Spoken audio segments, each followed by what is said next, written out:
जुलाई जब संसद मॉनसून सत्र के दूसरे दिन लोकसभा में फाइनेंस मिनिस्टर निर्मला सीतारमण ने मोदी सरकार के तीसरे कार्यकाल का पहला पूर्ण बजट पेश किया। इसके बाद से विपक्ष, खासकर इंडिया गठबंधन के नेता खुलकर इसके विरोध में आ गए।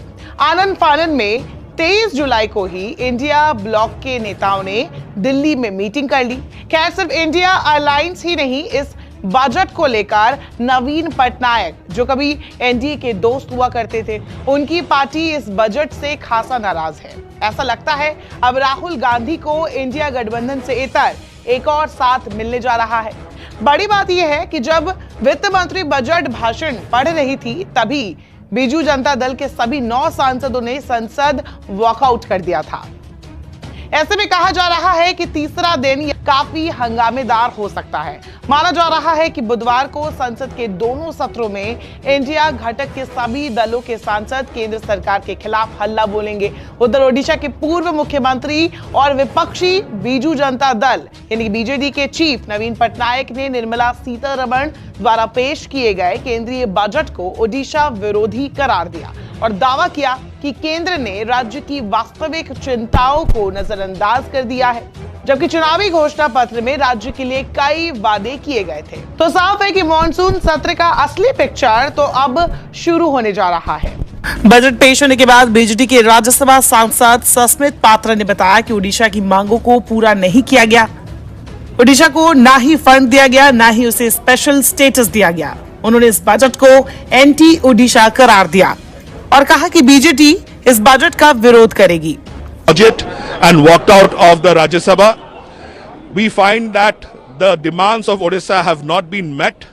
We had been demanding special category status. The same has not been given to Odisha. On the other hand, we find funds being given to Andhra and Bihar. But similarly, Odisha had been demanding for funds as well as special category. The same has been completely neglected. In strong protest, Biju Janata Dal has walked out of the Rajya Sabha. We term this bill completely, this budget completely anti-Odisha. There is nothing for Odisha in this budget. वहीं शिवसेना सांसद संजय राउत ने भी मोदी सरकार के budget पर तंज कसते हुए कहा कि ऐसा पहली बार हुआ है कि देश के कल्याण के लिए नहीं बल्कि सरकार बचाने के लिए बजट बनाया गया है। उन्होंने कहा, पिछले 10 सालों में बजट से आम आदमी, किसान, छात्रों को क्या मिला? पहले सिर्फ एक राज्य गुजरात के लिए बजट बनता था, अब इसमें और 2 राज्य जुड़ गए हैं। पहली बार मैंने देखा है देश के कल्याण के लिए नहीं बल्कि सरकार बचाने के लिए बजट बनाया गया है। केंद्रीय बजट पर प्रतिक्रिया जाहिर करते हुए विपक्ष के नेता और कांग्रेस सांसद राहुल गांधी ने इसे कुर्सी बचाओ बजट कहा। उन्होंने ट्विटर यानी कि एक्स पर लिखा, कुर्सी बचाओ बजट, सहयोगियों को खुश करना, अन्य राज्यों की कीमत पर उनसे खोखले वादे, मित्रों को खुश करना, ए को लाभ लेकिन आम भारतीयों को कोई राहत नहीं। कॉपी और पेस्ट, कांग्रेस का घोषणा पत्र और पिछला बजट। दरअसल नरेंद्र मोदी सरकार ने अपने तीसरे कार्यकाल के पहले बजट में बिहार और आंध्र प्रदेश का खास ख्याल रखा है। वित्त मंत्री निर्मला सीतारमण ने इन 2 राज्यों को अलग अलग योजनाओं के तहत हजारों करोड़ रुपए देने का प्रावधान किया, जबकि दूसरे कई बड़े राज्यों का जिक्र तक नहीं किया गया है। बिहार के लिए करीब 60,000 करोड़ और आंध्र प्रदेश के लिए 15,000 करोड़ रुपए देने का प्रावधान किया गया है।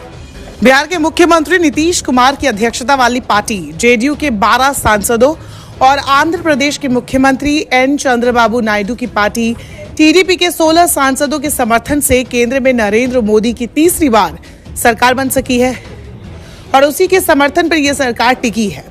ऐसे में माना जा रहा है कि नवीन पटनायक अब विपक्षी गठबंधन की उस मुहिम में शामिल हो सकते हैं जिसके जरिए विपक्षी दल मोदी सरकार पर हल्ला बोलने वाले हैं। पटनायक ने बजट पर अपनी प्रतिक्रिया जाहिर करते हुए इसके संकेत दे दिए हैं। बड़ी बात यह है कि लोकसभा में तो अब तक मोदी सरकार के पास हमेशा बहुमत रहा है, लेकिन राज्यसभा में उसे पटनायक पिछले 10 साल तक हर एक बिल को पारित कराने में संकट मोचक बनकर बचाते आए थे। अब वो भी अगर राहुल गांधी के साथ नजर आएंगे या कह सकते विपक्ष के साथ नजर आएंगे तो बीजेपी को लोकसभा में अगर जीत मिल भी गई, लेकिन राज्यसभा में बिल पास करने में परेशानी उठानी पड़ सकती है और यही बीजेपी के लिए इस वक्त सबसे बड़ा चैलेंज है।